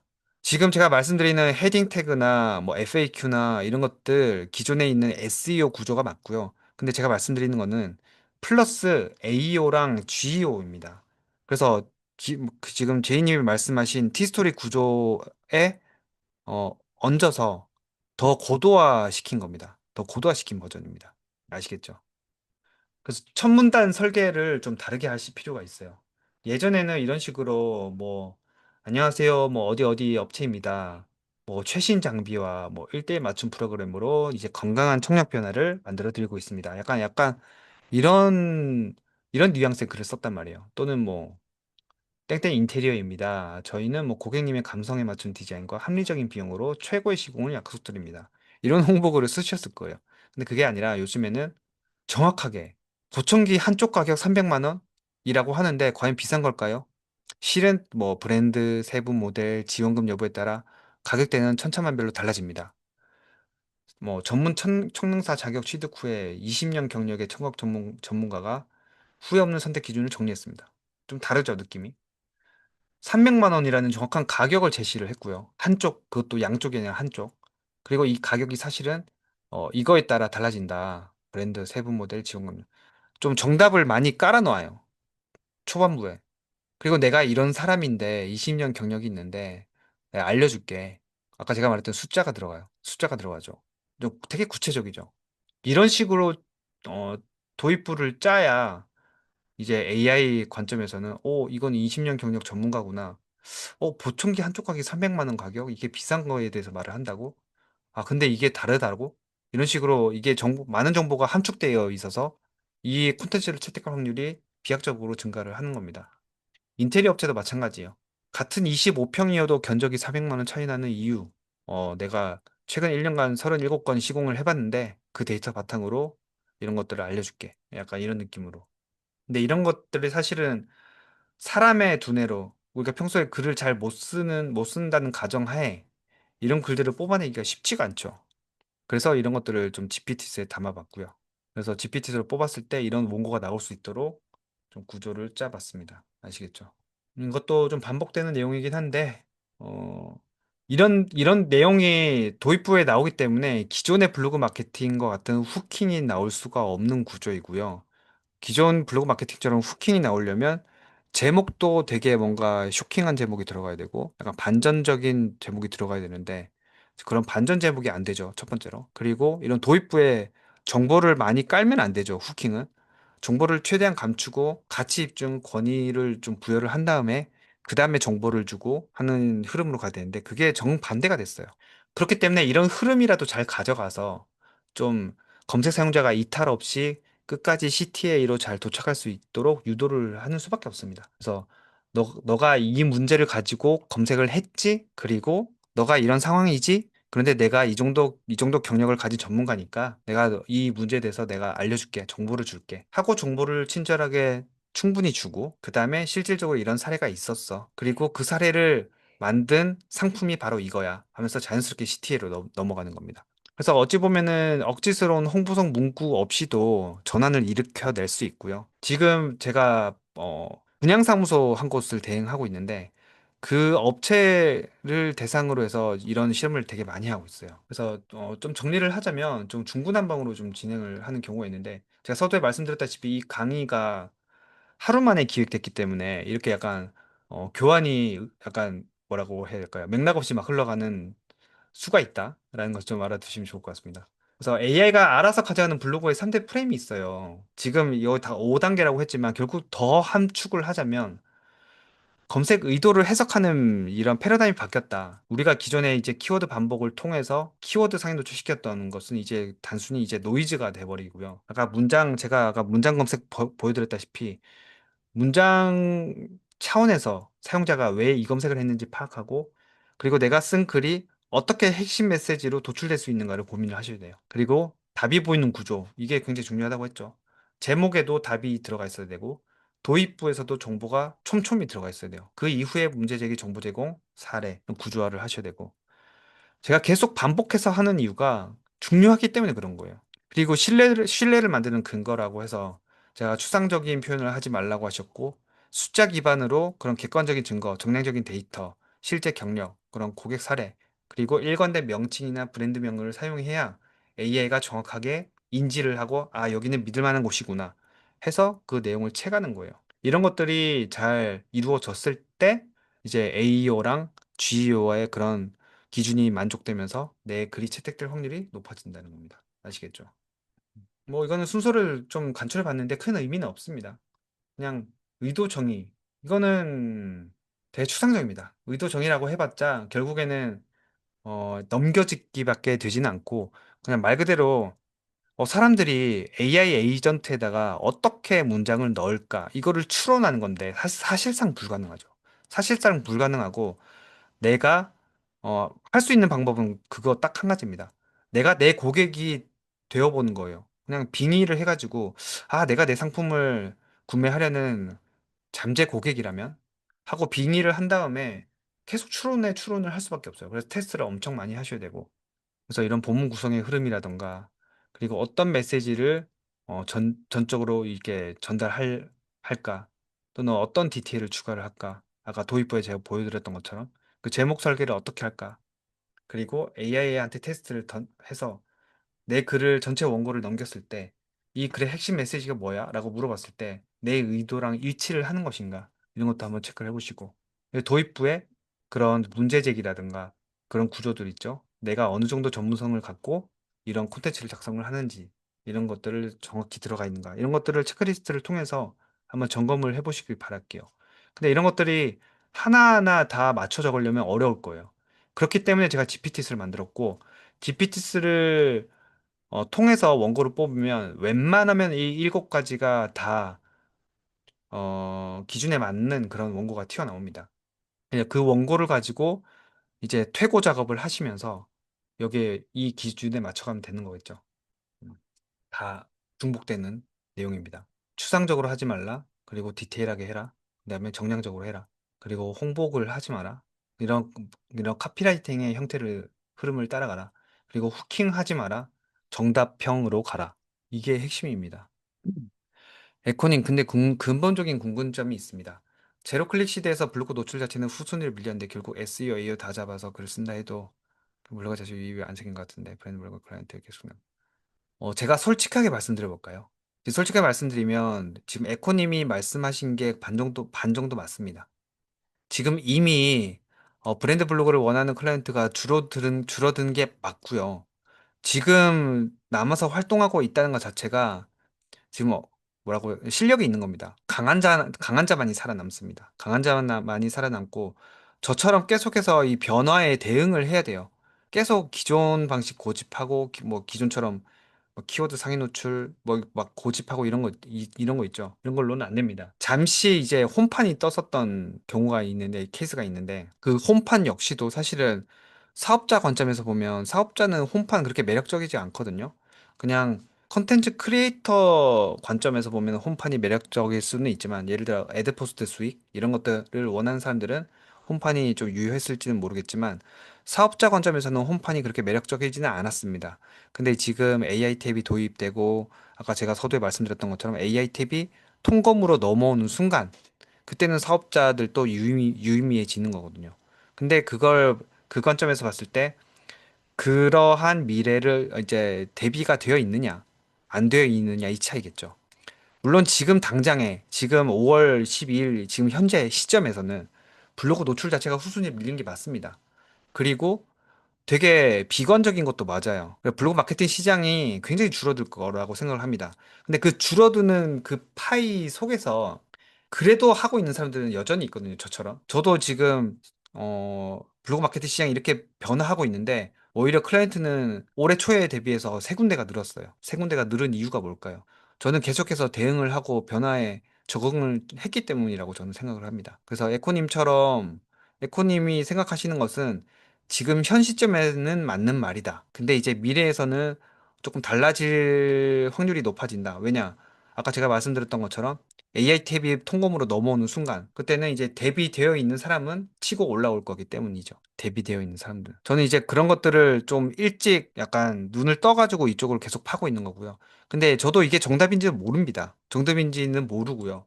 근데 제 생각이 이거일 것 같다라고 조금 확신을 갖고 있기 때문에 이렇게 나아가는 거고요. 왜냐하면 저도 이제 밥 벌어먹고는 사는 사람으로서 일단은 되게 블로그 마케팅이 시장이 줄어드는 거에 대해서는 굉장히 뭐라고 해야 될까요? 좀 걱정이 없는 건 아니에요. 없는 건 아닌데 근데 더 재미있는 건 뭐냐면 저처럼 이렇게 좀 연구하는 사람이 그렇게 많지가 않다는 거예요. 결국에는 살아남는 회사가 있고 업체가 있고 그래서 그런 사람들은 공통점은 뭐냐면 저처럼 계속해서 아마 연구하고 분석하고 이렇게 뭐랄까 좀 준비를 하는 그런 사람일 거라고 생각을 합니다. 그래서 지금 클라이언트 블로그를 통해서 테스트를 많이 하고 여러 업종을 통해 테스트를 하고 있고 이제 유의미한 결과가 많이 나오고 있어요. 지금 아까 제가 말씀드렸던 분양 클라이언트 같은 경우에도 지금 상위 노출 콘텐츠가 하나도 없습니다. 블로그 계정을 만든 지 두 달밖에 안 됐어요.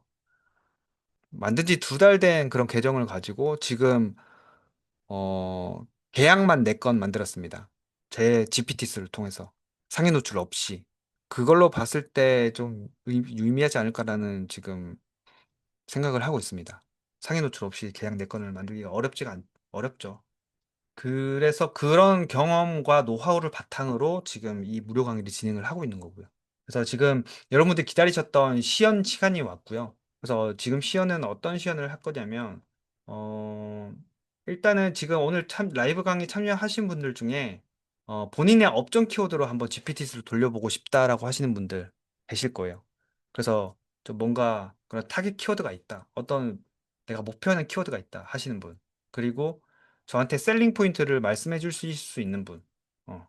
그러면은 그걸 좀 제시해 줄 수 있는 분들은 채팅창에 알려주시면 제가 GPT에서 돌리는 그 화면을 바로 보여드릴게요. 소개된 구조를 돌아서. 혹시 있나요? 없으면 그냥 제가 임의로 할게요. 강민아님, 저는 일방문자 2, 300명 정도인 유입이 많은 블로그는 아닌데요. 학원을 운영하고 있고. 어쩌다 보니 AI 검색에 제 학원 관련된, 네, 워드프레스. 맞습니다. 강민아님과 같은 클라이언트가 있을 수도 있고요. 주광사님, 갈릭쿡 앤 스토리 웨스턴 돔점. 이 상호명이시군요. 주광선 대표님. 갈릭쿡 앤 스토리가 이제 상품명으로 따진다면 어떤 상품일까요? 전혀 감이 안 잡히는데. 외돔. 아하. 식당이군요. 갈릭쿡 앤 스토리. 양식. AI 브리핑이죠. 지금 보면 링크가 되고 있어요. 이게 다 뭔가 맛집 인플루언서나 블로거들의 그런 콘텐츠겠죠. 이게 AEO이고요. AEO에 추천되려면 이 자리에 들어가려면 어떻게 해야 될까라는 것을 고민을 해볼 필요가 있다는 거죠. 보면은 제가 FAQ라고 한 게 이겁니다. 관련 질문. AEO에 들어가려면 FAQ가 있어야 돼요. 이거 누르면은 블로그 아마 콘텐츠가 나올 거거든요. 화면 공유가 안 되고 있나요? 어? 공유가 화면 2번으로 되어 있잖아요. 네. 검색을 했더니 마침 AI 브리핑이 떠가지고 말씀을 드렸습니다. 네. 그래서 지금 어떤 키워드를 써야 이 갈릭 쿠겐 스토리가 뜰까요? 보통? 메뉴명이 아닐까요? 메뉴명 플러스 맛집? 양식? 스테이크 맛집? 파스타 맛집? 음, 키워드로 한번 말씀해 주시겠어요? 아까 제가 잠깐 말씀드렸던 대로 플레이스의 정보란에 있는 셀링 포인트를 쓰겠습니다. 정보란에 있는 이거를 셀링 포인트로 쓸게요. 상당히 기네요. 일단은 웨스턴 돔 쇼핑몰 어떤 키워드가 좋을까? 일단 잘 모르겠으니까 키워드 기획법부터 먼저 돌려볼게요.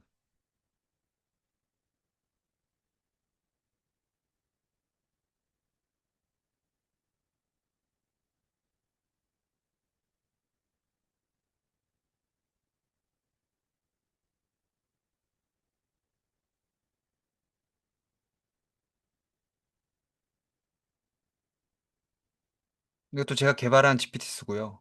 일단 제가 감이 안 와서 여기 돌려봤고 이런 식으로 GPT스가 생각하는 키워드들을 쭉 뽑아줬는데 일산 스테이크 맛집? 근데 이건 7점밖에 안 되네요. 이런 식으로 제목까지 지어줍니다. 근데 이걸 떠나서 잠깐만요. 어떤 걸로 해볼까? 더블 체크를 해볼 필요가 있습니다. 일산 스테이크 맛집? 이 키워드는 어떤 키워드인가요? 월 검색량 1070이고 웹사이트 영역이 있는 키워드네요. 되게 신기하다. 옛날 같았으면 이게 아마 인기글 키워드였을 거거든요. 맛집 인기글. 근데 지금 보면 인기글이 폭파돼 버리고 바로 웹사이트가 뜨죠. 바로 웹사이트가 뜨네요. 그다음에 함께 많이 찾는 그다음 또 하단 영역. 굉장히 암울한 키워드가 돼 버렸네요. 아무튼 이걸 해도 되고 좀 뭔가 의미 있는 키워드가 없나? 웨스턴돔 맛집을 해볼까요?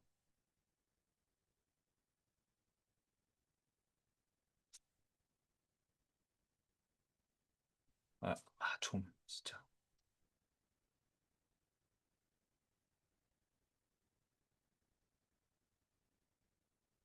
웨스턴돔 맛집은 스마트 블럭이라서 이거 하면 좀 좋을 것 같아요. 이렇게 생긴 게 스마트 블럭이거든요. 아직까지 이렇게 스마트 블럭이 남아있긴 합니다. 웨스턴돔 맛집을 검색하니까 플레이스가 가장 위에 뜨고 그 다음에 새로 오픈했어요. 뜨고 광고 뜨고 클립 뜨고 인기글 뜨고 그 다음에 스마트 블럭 뜨죠. 스마트 블럭이 뜹니다. 이렇게 생긴 게 스마트 블럭이에요. 여기 하단 블럭에 타이틀이 있고 글 3개 나오고 또 하단 블럭에 타이틀이 있고 글 3개 나오고 이렇게 생긴 게 스마트 블럭이에요. 이 GPT스를 돌리기 전에 이제 블라이라는 툴의 도움을 받아야 되고요.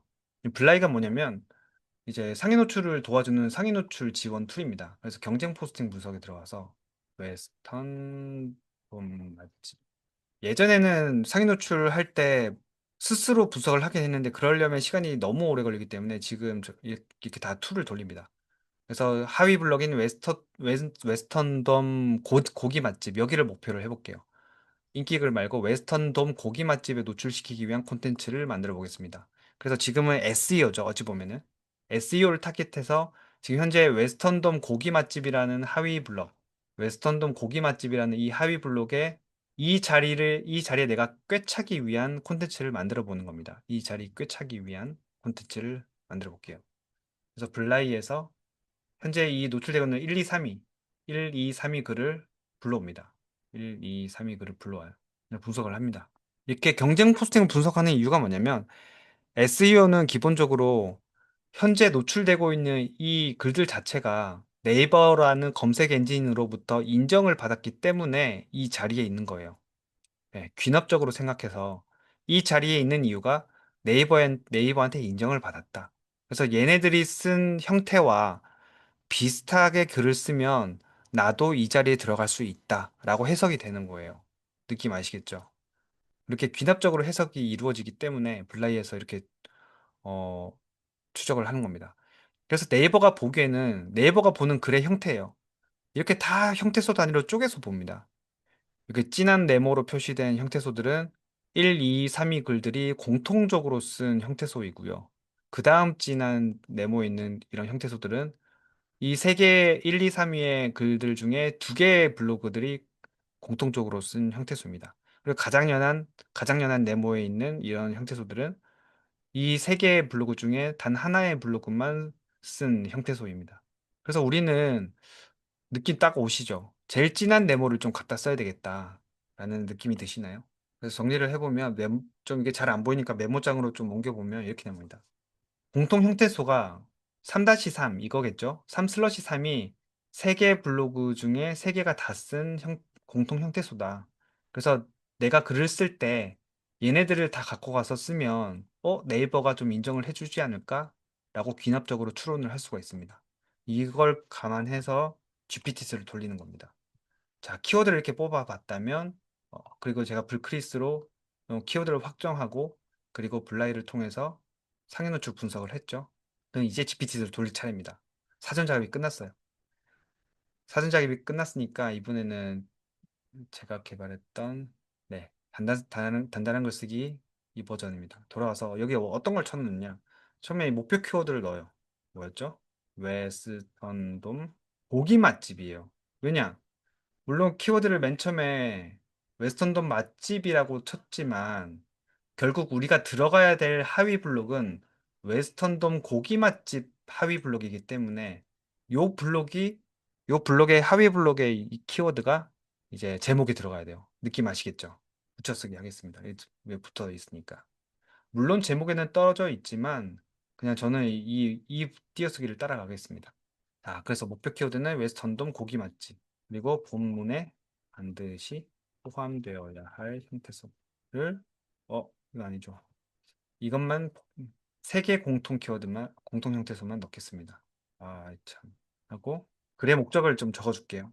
이상한 글 적을까 봐. 갈릭 쿠겐 스토리 웨스턴돔이죠. 셀링 포인트가 일단 제가 플레이스에 있는 정보 이거를 긁어다가 쓸게요. 준비된 게 없으니까 소개 글을 긁어다가 자 이렇게 해서 한번 해보겠습니다. 지금 보시는 이 화면이 SEO랑 AEO랑 GEO랑 최적화된 구조로 글을 쓰고 있는 화면입니다. 여기까지고요. 보통 2000자 내외로 나올 거예요. 2000자 많게는 2500자까지 나올 건데 근데 제목이 좀 길어졌죠. 기존에 비해서. 제목이 길어진 이유가 아까 제가 말씀드렸던 제목에 정확한 뭔가 의도와 맥락이 들어가야 돼요. 파스타와 스테이크까지 한 번에 만족되는 거. 아주 명확한 의도가 들어갔죠. 그리고 지금 맛집 컨텐츠라서 딱히 숫자는 안 들어갔어요. 숫자는 안 들어간 거는 이거는 키워드의 특징입니다. 안 들어갈 수도 있어요. 이 맛집 글이기 때문에 숫자가 안 들어갔고 대신에 좀 구체적인 정보가 도입부에 많이 들어가요. 그다음에 아까 제가 말씀드렸던 문제 제기나 이런 것들 들어갔죠. 실패한 경험 한 번쯤 있으시죠? 이런 문제를 제기합니다. 그리고 뭐 이런 것들. 그리고 검색하는 사람들은 뭐 이런 사이트까지 뭐 찾을 것이다. 도입부에 여러 가지 키워드를 언급하죠. 웨스턴동 고기 맛집을 찾을 법한 사람이 추가적으로 검색할 만한 키워드들, 파스타, 사이드, 야채, 그다음에 뭐 가격, 분위기, 가성비 이런 키워드들 자체가 다 이런 관련 정보인 거죠. 웨스턴동 고기 맛집을 뒷받침하는 정보들입니다. 그래서 도입부에 좀 힘이 많이 들어가 있죠. 그리고 소제목. 이게 중요한 게 뭐냐면 헤딩 태그라고 해서 티스토리 블로그나 워드프레스 블로그를 해보신 분은 아실 겁니다. H2라는 헤딩 태그고 이런 헤딩 태그가 AEO나 GEO에서 굉장히 중요한 역할을 하기 때문에 이거 무조건 헤딩 태그를 꼭 쓰시길 바라겠습니다. 이거는 네이버 블로그 에디터에서 어, 어떻게 사용하냐면은 블로그 글쓰기 눌렀을 때 얘입니다. 얘. 본문 소제목 인용구 있죠. 이 소제목이 정확히 헤딩 태그입니다. 뭐 인용구 써도 상관이 없긴 하는데 저는 웬만하면 소제목 쓰는 편입니다. 아시겠죠? 그리고 이런 리스트, 분릿, 점점점으로 되어 있는 이런 리스트 형식과 이런 또 이- 그러니까 소제목 내용, 소제목 내용, 소제목 내용 이 기본적이고요. 이런 리스트 형식과 표, 그다음에 이렇게 정확한 숫자로 된 가격, 6천 개가 넘는 리뷰, 이런 숫자, 그다음에 뭐 위치, 또 소제목, 소제목, 방문자 알아두면 좋은 혜택 이런 것도 AI가 가져가기 좋은 정보죠. 예약 없이 방문해도 식사 가능 이런 거. 영수증 리뷰 작성 시 샐러드 증정 이런 거 되게 AI가 좋아하죠. 여기서 빠져 있는 게 FAQ가 빠졌거든요. 가끔 가다가 이렇게 FAQ가 빠지는 경우가 있습니다. 근데 나는 꼭 FAQ를 넣어야겠다. 자주 묻는 질문을 넣어야 되겠다. 라고 한다면 넣으시면 좋습니다. 참고로 제가 하는 것들이 이런 거거든요. 분양인데, 분양업체 글은 보면은 꼭 FAQ를 이렇게 넣습니다. 대표님들이 가장 궁금해하는 부분입니다. 예, 하면서 질문 세 개를 꼭 던져요. 그래서 이런 것들이 GEO에 딱 노출될 가능성이 높아진다는 거예요. 그래서 아마 업종별로 약간 느낌이 다르게 뜰 거예요. 근데 대부분 이런 퀄리티로 뜰 것이다. 사실 제가 단단스 GPT스가 이거 말고 9버전 또 있습니다. 9버전을 제가 똑같이 한번 돌려볼게요. 느낌이 어떻게 다른지. 근데 글 퀄리티는 9버전이 훨씬 잘 나올 겁니다. 잠시만요. 아이씨. 얘를 복사를 해서 9버전으로 돌려볼게요. 똑같은 프로프트인데 어떻게 나올지 한번 봅시다. 제목도 엄청 짧죠. 얘는 왜냐면 SEO 중점적으로 쓰기 때문에 SEO에 노출되기 위해서 쓸데없는 말을 다 빼버린 제목이 뜨는 겁니다. 약간 비슷하면서도 좀 다르게 나오죠. 초반엔 정보보다는 약간 공감 위주로 뭐 고민하게 됩니다. 뭐 분위기도 좋아야 되고 약간 느낌 다르죠. 확실한 정보보다는 뭔가 공감에 치중해 있죠. 근데 약간 구조는 비슷하게 나오고 그래서 약간 이 글이 좀 더 부드럽게 나와요. 부드럽게 나오고 약간 읽을 만한 글로 나옵니다. 당신이 만약 친구와 둘이 방문한다고 생각해 보세요. 그렇죠? 약간 감성적이죠? 느낌 다르죠? 기존 글은 약간 매뉴얼적으로 딱딱한 약간 정보를 좀 많이 어필하려는 그런 성격의 글인데 이건 약간 감성이 많이 담깁니다. 그래서 글 자체는 얘가 더 잘 써요. 실질적으로 얘는 평점이 엄청 좋습니다. 그래서 이런 약간 차이점이 있다. 이 글을 그대로 복사를 했을 때 얘는 스마트 블록에 진짜 잘 노출 잘 돼요. 이렇게 그냥 복사를 해서 포스팅을 해도 왜냐 SEO를 중심으로 제가 짜놨기 때문에. 근데 이제 이런 제목과 도입부 구조 자체가 AI가 가져가기에는 좀 부족하다는 거죠. 그래서 AEO랑 GEO를 강화하기 위해서 수정을 한 게 이 버전이에요. 제목도 엄청 길어지고 도입부도 힘이 빡 들어가고 또 구조가 좀 더 촘촘해졌죠. 이런 리스트도 빡세게 들어가고 느낌 차이점 아시겠나요? 그렇죠. 느낌 차이가 나죠. 어, 저는 맛집 FAQ가 나올 줄 알았어요, 에코님. 근데 FAQ가 안 나와서 조금 당황을 했고, 만약에 이런 경우에는, 만약에, 나는 FAQ 꼭 넣어야 되겠는데? 라고 생각하신다면, 추가로 프롬프트를 해가지고, 그 본문에 FAQ 들어갔으면 좋겠어. 라고 한마디 하면은, FAQ 한번 추가를 해줄 겁니다. 장건우님, FAQ를 넣으면 좋은 위치. 보통은 하단에 들어갈 겁니다. 저도 하단에 들어가는 걸 추천드리고요. 왜냐면은 제가 아까 말씀드렸던 그 AEO나 GEO는 제목과 예, 초반 정보를 주로 들고는 가지만 FAQ는 그렇지가 않습니다. FAQ는 어차피 크롤링을 하단까지 다 긁어 모은 다음에 아, 여기가 질문 구간이구나 하고 따로 발췌를 하기 때문에 위치가 어디든지는 상관이 없습니다. 위치는 뭐 중단이 되어도 좋고 하단이 되어도 좋습니다. 신의정님, 진한 형태소는 이미 점유해서 안 되지 않나요?가 아니라 제가 아까 말씀드렸던 대로 메커니즘 자체가 귀납적으로 생각하셔야 됩니다. 귀납적으로. 아까 이걸 보고 말씀하신 것 같은데 이 진한 네모인 것 자체가 이거를 피하는 게 아니라 얘네들 이 패턴을 따라간다는 거죠. 왜냐? 얘네들이 1위, 3위 하고 1위, 2위, 3위 하고 있는 이유가 얘네들이 강하게 작용을 하고 있기 때문에.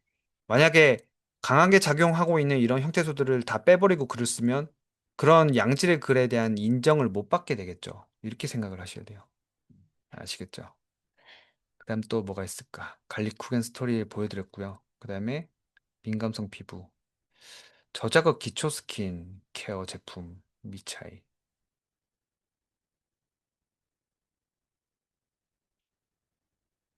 이것도 좀 키워드를 좀 빨리 캐치를 하기 위해서 키워드 기획봇의 도움을 받겠습니다. 키워드 기획봇 들어가서 키워드가 쫙쫙 나오죠? 근데 좀 키워드 고민할 시간을 좀 줄여주는 게 되게 좋은 것 같아요.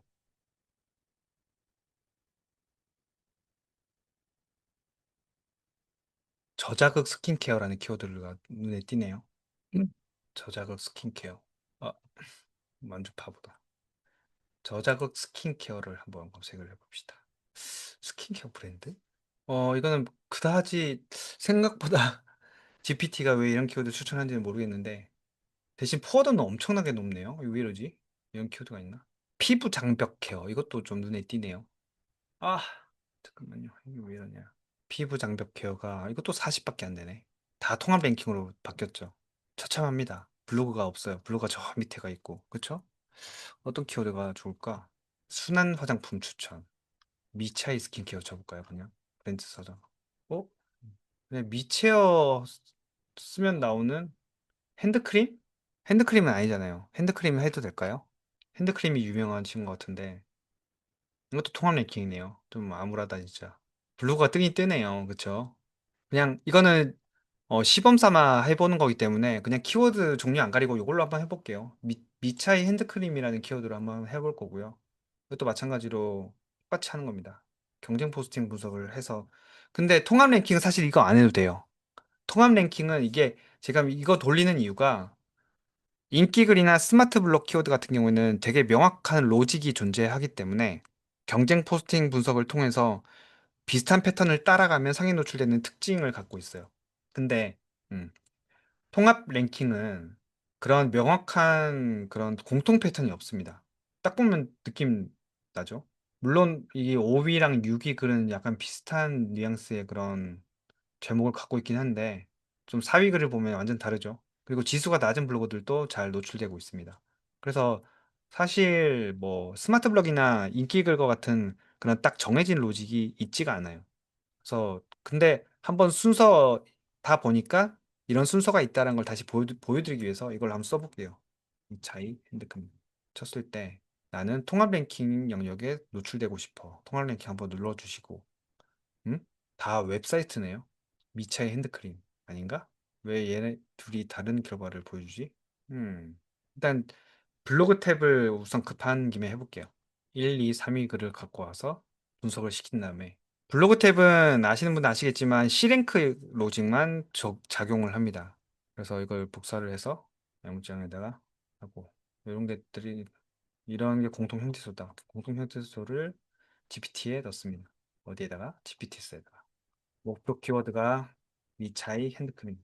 그리고 본문에 반드시 포함되어야 할 형태소가 이 정도.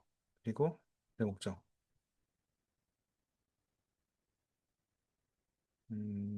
저자극 스킨케어.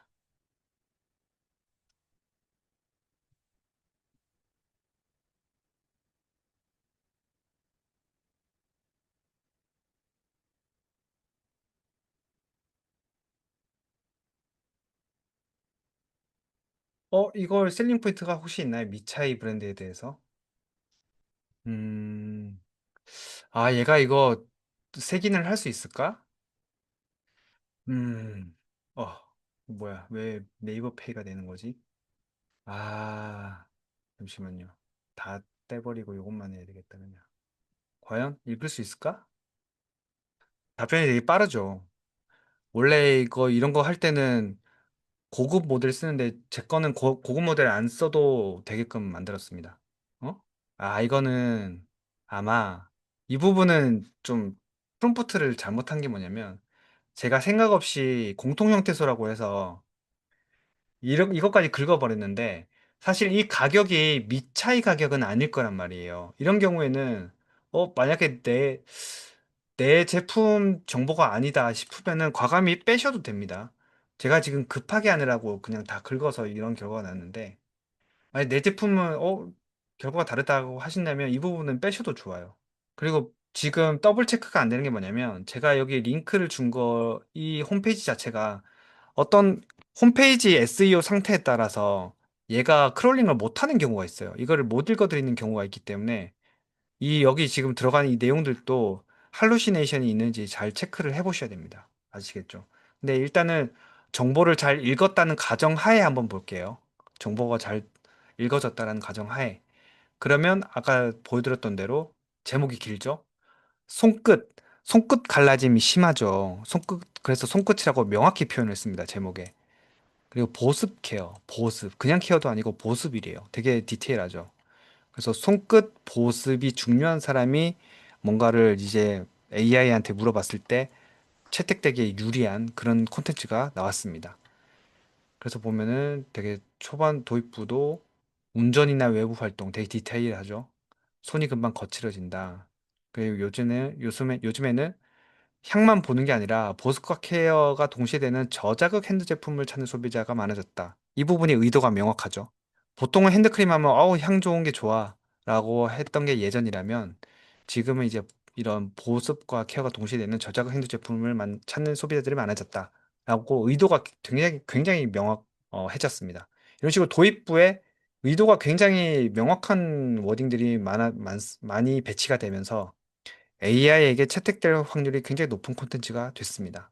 그리고 바로 구조가 나오죠. 헤딩 투 태그가 나오고, 바로 리스트, 분리식 나오고, 되게 구조에 신경 쓴 형태로 이렇게 나왔습니다. 그리고 또 표도 나왔고요. 이번에는 FAQ도 나왔죠. 자주 묻는 질문도 들어가고, 또 마케팅 카피라이팅 흐름 관점에서 봐도 문제 제기부터 해서 그다음에 바로 정보가 들어왔네요. 만약에 필요하면 지금 제가 셀링 포인트를 지금 이런 식으로 썼지만 만약에 내가 나만의 경력과 이런 그런 여러 가지 가치 입증이나 권위 부여를 하고 싶다라고 한다면 여기 형태소 다음에 들어가는 이 프롬프트 있죠. 이 프롬프트를 좀 자세하게 한번 써보세요. 지금 저는 라이브 강의에서 좀 퀵하게 쓰다 보니까 이 부분이 미약해서 여기 가치 입증이나 권위 부여가 뭐 빠지거나 그런 부분이 좀 보이거든요. 원래라면은 이런 식으로 쓰는 게 아니라 하나의 뭐 메모장 파일로 해도 되고요. 워드 파일로 해도 되고요. 그런 걸로 이제 대표님만의 그런 셀링 포인트들을 다 적어 놓으세요. 적어 놓은 다음에 얘한테 먹이면 돼요. 첨부 파일 해가지고. 첨부 파일 들어가거든요. 파일 추가하신 다음에 셀링 포인트를 정리한 거를 얘한테 먹이면 글 퀄리티가 달라집니다. 아시겠죠? 아무튼 지금 시연이기 때문에 여기까지만 보여드리겠습니다. 이런 식으로 되게 자세하게 나오고 SEO랑 AEO랑 GEO랑 최적화된 구조로 글을 뽑아내는 것을 보실 수가 있습니다. 이렇게 한결같이 이런 글이 나와요. 그래서 그러면 이렇게 물어보시는 분이 계실 거예요. AI로 하면은 검색 누락 되는 거 아니에요? 안 됩니다. 검색 누락 절대 안 되고요. 왜냐하면 저는 지금 고객 글을 다 이걸로 쓰고 있기 때문에 누락되면 안 되겠죠. 누락 안 되게끔 제가 만들었습니다. 누락되는 기준 자체가 딱 봐도 누가 봐도 AI가 쓴 글이네 티나는 글들 있죠. 이런 글들이 누락되고요. 제 글은 AI 필터에 안 걸리는 글입니다. 누가 봐도 사람이 쓴 듯한 글의 퀄리티로 나오기 때문에 AI가 못 잡아요. 그래서 누락된 적이 없습니다. 그냥 마음껏 복사 붙여넣기 하셔도 돼요. 아시겠죠? 아무튼 이 정도입니다. 네, 맞습니다. 지금 한상무님 말씀하신 것처럼 이거를 구글 블로그에 당장 올리셔도 구글 최적화도 금방 되는 그런 원고입니다.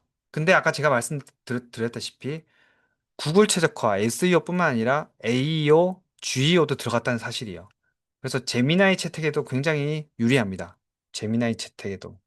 저도 참 이거 제가 만들었지만 되게 잘 만들었다고 생각을 하는데 좀 건방지게 좀 들리실지도 모르겠지만 아무튼 그렇습니다. 그러니까 저같이 계속해서 지금 대응을 하고 적응을 하는 사람이 블로그 마케팅 시장에 살아남을 거예요. 그래서 빨리빨리 좀 움직이는 사람?